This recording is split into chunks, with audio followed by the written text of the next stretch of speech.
ज्ञानाञ्जनशलाकया ज्ञानाञ्जनशलाकया चक्षुरुन्मीलितं येन तस्मै श्रीगुरवे नमः। हरे कृष्णा कृष्णा कृष्णा हरे हरे, हरे राम राम राम हरे हरे। तो श्रीपाद का स्फुरण जो है वो पिछले 3 श्लोकों से वही लीला का आस्वादन कर रहा है और श्रीपाद आज भी किशोरी जी के वक्ष मंडल को प्रणाम करते हुए बोल रहे हैं, क्रीड़ा सारा कनक पंकज कुटम लाए, स्वानंद पूर्ण रस कल्प तरो फलाए, तस्मै नमो भुवन मोहन मोहनाय, श्री राधिके तव नव स्तन मंडलाय। अभी श्रीपाद का जो लीला स्फुरण है वो उसी लीला की धारा में आगे बहते हुए अलग अलग प्रकार से किशोरी जी के स्तन मंडल वक्षों को प्रणाम कर रहे हैं। हे श्री राधिके, मैं विहार सरोवर के कनक कमल कोरख तुल्य, स्वानंद पूर्ण रस कल्प तरु के फल स्वरूप, स्वानंद पूर्ण रस कल्प तरो फलाए, और भुवन मोहन श्याम सुंदर को भी मोह लेने वाले, तस्मै नमो भुवन मोहन मोहनाय, जो भुवन मोहन को भी मोहित कर दे। तुम्हारे उन नव स्तन मंडलों को मैं प्रणाम करता हूं, तब नव स्तन मंडलाय, नमो नमः। तो इसमें श्रीपाद अब 3 संबोधनों से प्रणाम कर रहे हैं। पहला संबोधन, मैं विहार सरोवर के कनक कमल कोरख तुल्य आपके वक्षों को प्रणाम करता हूं। विहार रूपी सरोवर में जो गोल्डन लोटस फ्लावर ऐसा समझे, कनक कमल कोरख तुल्य, और स्वानंद पूर्ण रस कल्प तरु के फल स्वरूप, जो जैसे कल्प वृक्ष का फल होता है वो सब कुछ देने में सक्षम है, ऐसे ही स्वानंद को हमने पिछली बारी समझाया था कि अपने स्वामी के आनंद, अपने स्वजन के, अपने प्रेमी के आनंद को स्वानंद यहाँ बोला जा रहा है। तो स्वानंद पूर्ण रस कल्प तरु के फल समान है, और भुवन मोहन श्याम सुंदर को भी मोहित करने वाले भुवन मोहन मोहनाय। तो ये 3 प्रकार से श्रीपाद प्रणाम कर रहे हैं, तस्मै नमो नवस्तन मंडलाय। श्रीमती किशोरी जी के उरोजों का, वक्षों का स्मरण करते हुए माधुर्य धारा का मंजरी स्वरूप में श्रीपाद आस्वादन कर रहे हैं। और आस्वादन जितना विचित्र है, जितना लोभनीय है, जितना आकर्षण उसका होता है, उतना ही उसके विरह में जो साधक है उसको विक्षेप भी होता है। देखो, जितना जिस चीज में आनंद आएगा उसके जाने में उतना ही उसका विच्छेद भी होगा, उतना ही पीड़ा भी होगी। तो यहाँ पे जो साधक हैं वो 3 प्रकार से जो लीलाओं का चिंतन है वो किया करते हैं, स्मरण के द्वारा, स्वप्न के द्वारा और स्फुरणगत आस्वादन परंपरा। ये 3 प्रकार से होता है। स्मरण क्या है? जो हमने करने का प्रयास किया। जैसे अभी हम ये सब सुन रहे हैं तो इन लीलाओं का हम अपनी माला में, जैसे मैं बताता हूँ, हमें स्मरण करना चाहिए। अष्टकालीय लीला का हमें स्मरण करना चाहिए। तो स्मरण मतलब जो हम प्रयास कर रहे हैं लीलाओं को सुन के, उनका स्मरण। और स्फुरण मतलब आप प्रयास नहीं कर रहे हो, स्वाभाविकता आपके भीतर वो लीला का उदय हो रहा है, वो चल रही है। ये भेद है स्मरण और स्फुरण में। तो 2 प्रकार से ये लीला चिंतन होता है। एक हम स्मरण करते हैं और एक फिर स्फुरण होता है। और तीसरा स्वप्न में, जब हम सो रहे हैं ये कुछ उसमें, तो स्वप्न में अपने आप से लीला हमारे भीतर प्रकाशित होती है। यहाँ पर इसीलिए आगे कहा गया, क्षणम जो कृष्ण हैं उनके लिए बोल रहे हैं, कि एक क्षण के लिए भी क्षणम चरण विच्छेद ईश्वरीय प्राण हरि नीम, माने कि क्षण भर को भी ईश्वरी के चरणों से अलग होने पर किंकरी को प्राणंत जैसा दुख होता है। ऐसा लगता है जैसे अभी शरीर छूट जाएगा। जो मृत्यु के समय पीड़ा होती है, सबसे ज़्यादा पीड़ा जीव को मृत्यु के समय उसमें बताई गई है समय होती है। जैसे मान लो 64 लाख बिच्छू आपको एक साथ काट रहे हैं, ऐसी पीड़ा एक साधारण जीव को मृत्यु के समय होती है। क्यों इतनी पीड़ा होती है? क्योंकि उस एक क्षण में उसको, वो तो उस समय देह आवेश में है, हम अपने देह को ही सब कुछ माने बैठे हैं, इसीलिए अपने देह के लिए ही सारे कार्य, देह के संबंधियों के लिए ही सारा जीवन चल रहा है। और एक क्षण में जब हमें दिखता है कि अब ये सब खत्म होने वाला है, मुझसे सब छिन जाएगा, मतलब मेरा नाम, मेरी आइडेंटिटी, मेरा ये शरीर, मेरे ये रिश्तेदार जिनके पीछे मैं पूरा जीवन भागता रहा, वो सब जो मैंने घर बनाया, प्रॉपर्टी बनाई, अपने रिश्तेदार, सब एक क्षण में सब खत्म। तो जब देखो हमारी कोई एक छोटी सी चीज ले जाए तो हमें इतना दुख होता है, और एक क्षण में जिसका सब खत्म हो रहा है, तो उस समय वो बोलते असहाय पीड़ा होती है। और वही पीड़ा जो साधक हैं, जो स्मरणशील साधक हैं, उनको जब ये लीला में विराम आता है, स्फुरण में विराम आता है, तो उस समय ऐसी पीड़ा होती है, क्षणम चरण विच्छेद ईश्वरीय प्राण हरिणी, जैसे हमारे प्राण किसी ने छीन लियो। और बाबा बताते कि श्रीपाद के लिए तो ये अवस्था भी मानो स्वाभाविक है कि हर थोड़ी देर में उनकी ऐसी अवस्था होती है कि जैसे मेरे प्राण ही छिन गए हो। लेकिन फिर जब उसके बाद लीला का स्फुरण होता है तो फिर उतना ही आनंद, जैसे मरते मरते एकदम किसी ने आपको जीवन दे दिया हो, तो उसका भी एक अलग ही आनंद है कि एकदम बस मरने लगे थे और एकदम उन्होंने हमारे को जीवन प्रदान कर दिया। तो जब स्फुरण होता है तो उसी प्रकार से फिर उसका आनंद भी मिलता है। श्री राधा रानी के देखो निकट रहने का आस्वादन कितना मधुर है, ये श्रीपाद और उनकी कोटि के भक्त ही जानते हैं। और फिर विराम के समय उनके अभाव में कितनी आरती है, ये भी वही समझ पाते हैं, या अनुभवी साधक जो हैं वो समझ पाएंगे। इसीलिए हाथ जोड़कर प्रार्थना करते हैं, हाँ राधे, एक बार लीला राज्य में मेरे को ले चलो, तुम्हारे बिना इस विश्व में मेरा और कोई नहीं है। हम साधकों को भी इस प्रकार की कातरता से, प्राणों से ये प्रार्थना करनी चाहिए। तो श्रीमती की करुणा से हम लोग भी सबसे पहले अपने स्मरण के लिए लीला को चिंतन कर पाएंगे, और फिर धीरे धीरे धीरे धीरे स्फुरित भी होने लगेगी लीला। तो यहाँ पे श्रीपाद जो लीला चल रही थी पिछले श्लोक में जो हमने कल चर्चा करी थी, वही यमुना तट पर विहार परायण है श्री युगल, वही लीला उनकी चल रही है। कल हमने देखा कि वो तिलक रचना किशोरी जी करना चाह रही थी, तो उसी समय उनके जब वो उन्होंने वक्षों को देखा, उनके लावण्यों को देखा, तो इनकी लीला में विराम आ गया। आज वहीं से राधा रानी की कृपा से उन्हीं की अंग माधुरी के आस्वादन हेतु वही लीला वहीं से प्रारंभ हुई।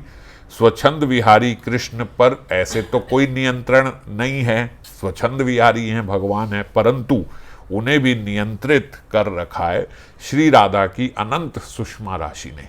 ये श्रीपाद अब दोबारा लीला के माध्यम से देख रहे हैं। इसीलिए ऐसा भी कहा जाता है, श्री वृंदावन चंद्र दुर्मद मनश्चौरी किशोरी स्मरा। हे मन, श्री वृंदावन चंद्र के द्रुमद मन को अपने सौंदर्य माधुर्य से जिस किशोरी मणि ने चुरा लिया है, तू उसका स्मरण कर। श्री वृंदावन चंद्र द्रुमद मनश्चौरी किशोरी स्मरा, उनका मन जिसने चुरा लिया है अपने सौंदर्य से, श्री किशोरी स्मरा, ऐसी श्री किशोरी श्री राधा रानी का हे मन तू स्मरण कर।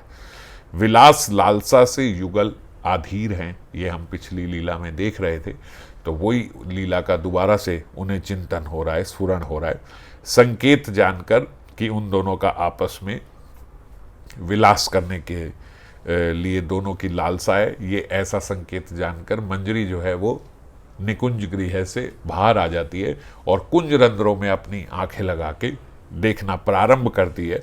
कुंज रंध्रों पर आंखें रख कर वो उनकी विलास माधुरी और उनके रूप माधुर्य का आस्वादन कर रही है। नव स्तन मंडलों की सुषमा राशि के आस्वादन का सौभाग्य पहले ही उन्होंने प्राप्त किया था।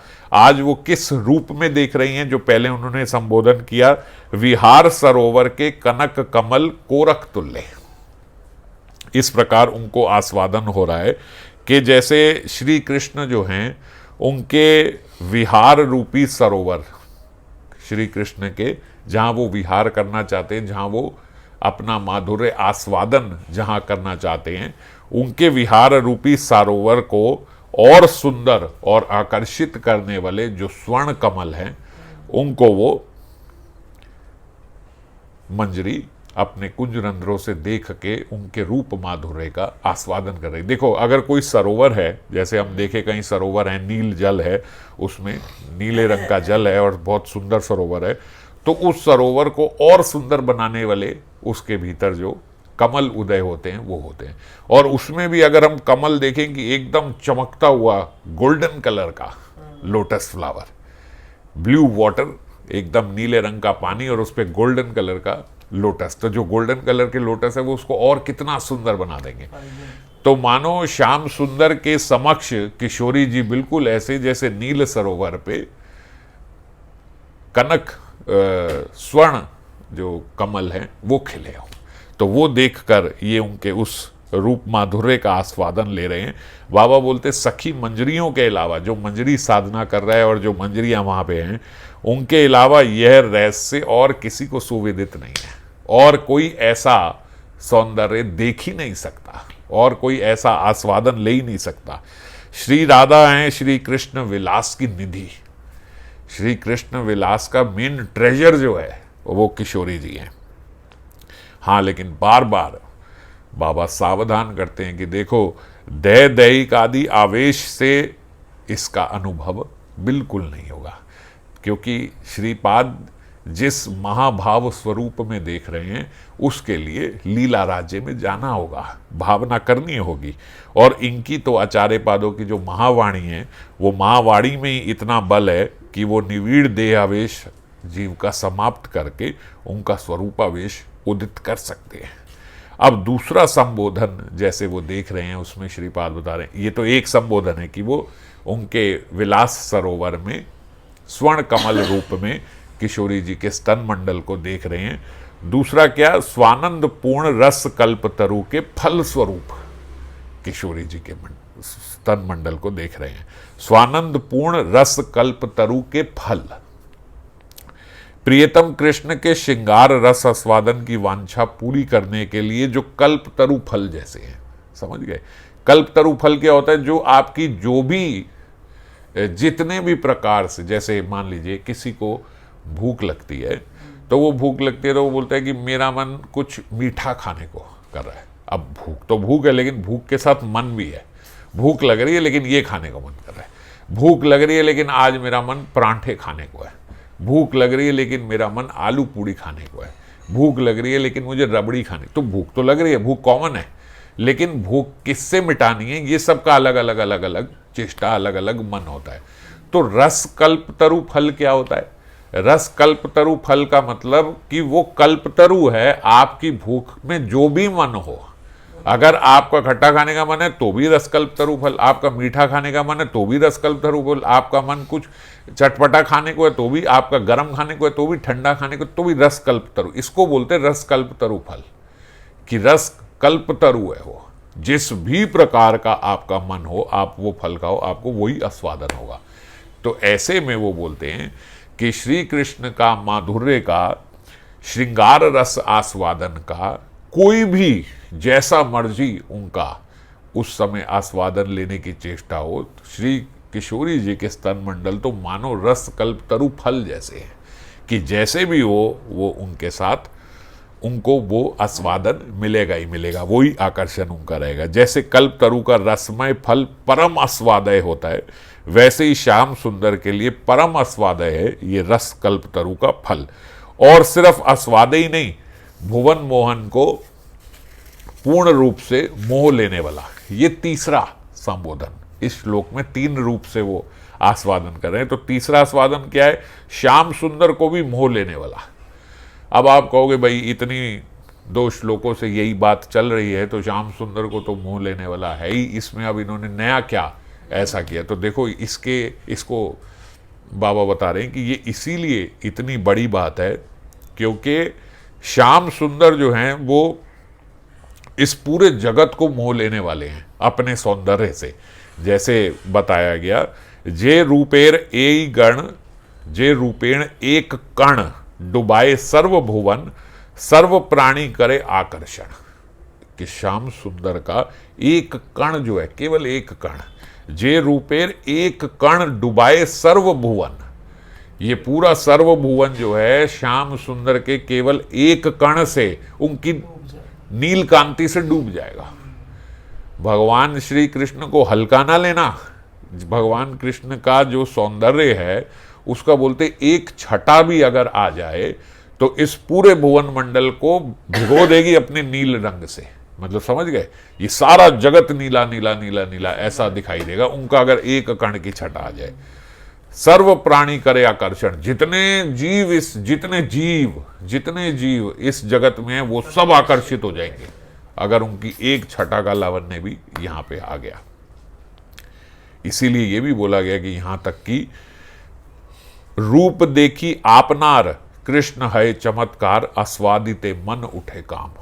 एक बार द्वारका लीला में हम लोग ये पढ़ा करते हैं, श्रीमद् भागवतम में भी है कि श्याम सुंदर ने मणिमय अपने फर्श पे जो मणिमय था उसमें उनकी अपनी छवि दिखाई दे गई।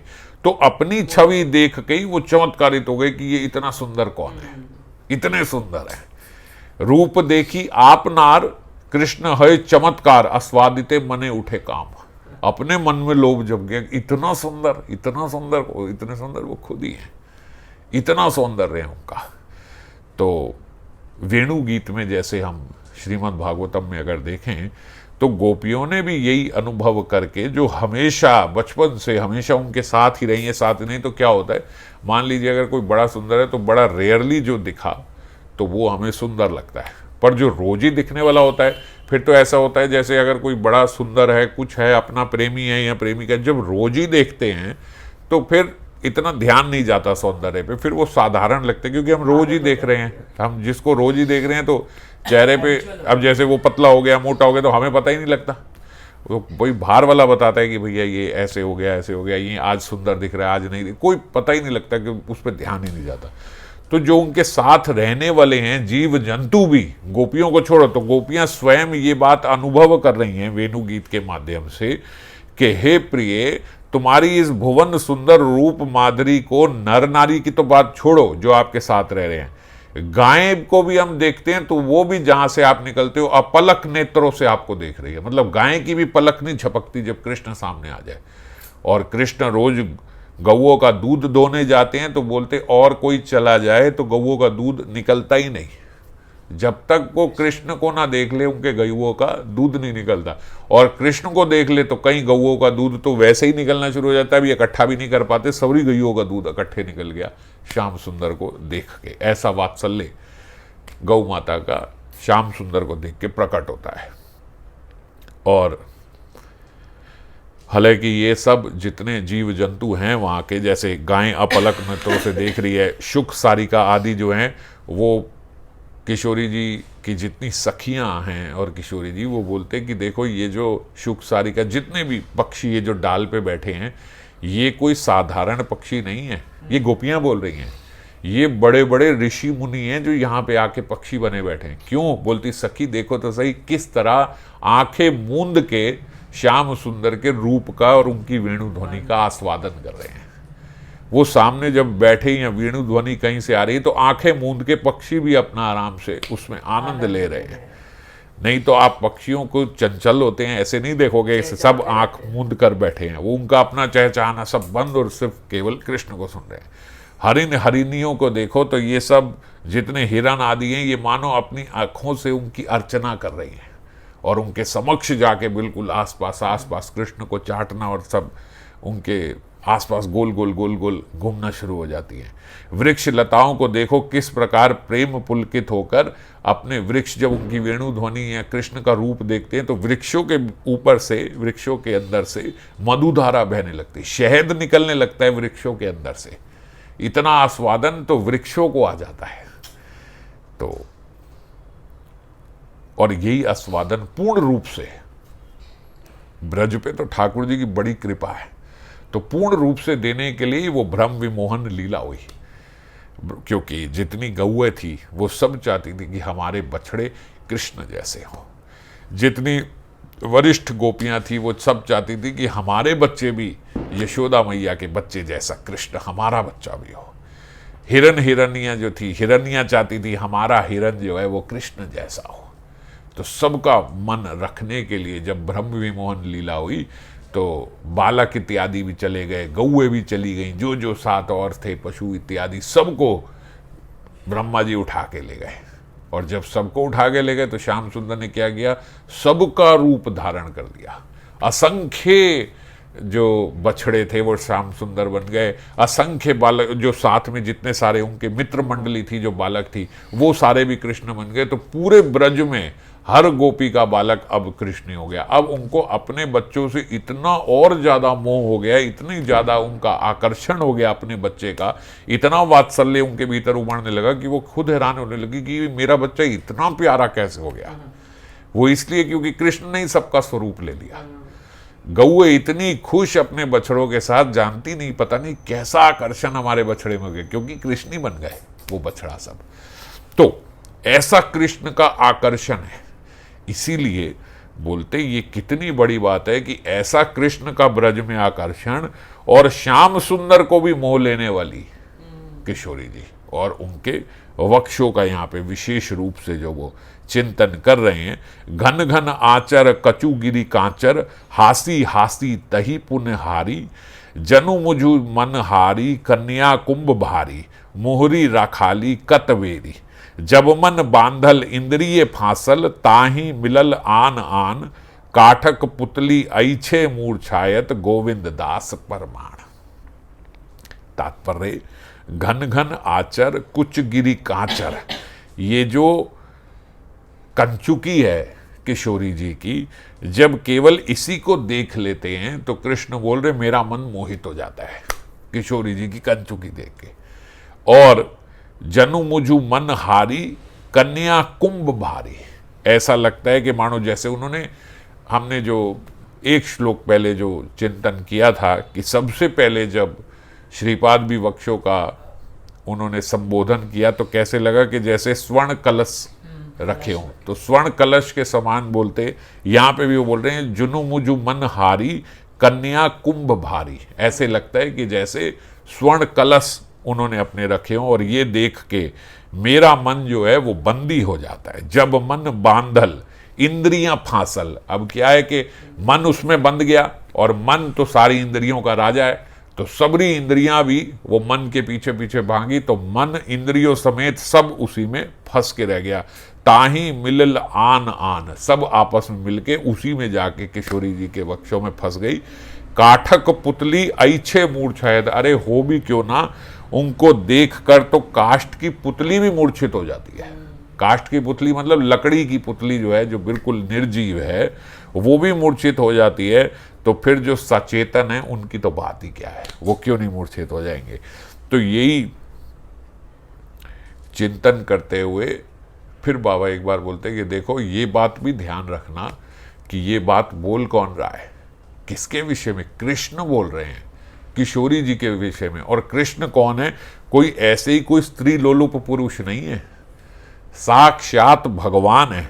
और भगवान, हमने ये कितनी बारी चर्चा करी है कि भगवान जो हैं वो प्रेम को छोड़कर अन्य किसी से कभी आकर्षित नहीं होते, किसी के वश में नहीं आते, है ना। ये हमने कितने कितने माध्यम से चर्चा करी है कि भगवान को अगर अपने वश में करना है तो प्रेम होना चाहिए। छोटी सी बात से ही हमने कितनी बार चर्चा करी कि आप भगवान को अगर कोई भोग लगा रहे हो तो आप कितनी भी महंगी, कितनी भी समय लेने वाली, या कितने कितने प्रकार की, कितनी मात्रा में, या कितना अच्छा, या किस आपने चीज में परोसा, सोने की थाली में परोसा, चांदी की थाली में परोसा, ये सब कुछ मैटर नहीं करता। एक चीज which is called invisible ingredient, वो ये है कि आपका प्रेम है कि नहीं है, आपने ये बनाई किस भाव से है। अगर आपने बनाई इस भाव से है कि मेरे ठाकुर जी का आज मीठा खाने का मन है, मैं उनके लिए हलवा बना दूं, इस भाव से बनाया है, तो आप कैसे परोस रहे हो, आप खाली पत्तल में परोस रहे हो, किसी भी प्रकार से परोस रहे हो, ठाकुर जी खा जाएंगे। आप माने उनके समक्ष नहीं लेके जाओगे, तुलसी दल आपने अपने किचन में ही दे दिया, वो वहीं पे आके खा जाएंगे ठाकुर जी। और ये उन्होंने अपनी गोवर्धन लीला के माध्यम से दिखाया था। ब्रजवासी जो हैं अपने घर में बना के थोड़ा थोड़ा लेके वहाँ पे, हालांकि थोड़ा थोड़ा भी लाए तो इतना लाए थे कि आसमान छू गया था वहाँ के भोग के लिए, मगर जो उन्होंने अपने घर में छोड़ा था, जब घर में जाके देखा तो गिरिराज भगवान जो हैं उन्होंने उनके घर से भी निकाल निकाल के खा लिया था। तो किसी की रसोई में कुछ नहीं बचा, सब खा लिया। और फिर जब उन्होंने प्रार्थना करी तो उनकी प्रार्थना से खुश होके गिरिराज जी ने फिर अपना प्रसाद वापस उतना ही प्रकट करके उनको भी खिलाया, अब आप खाओ।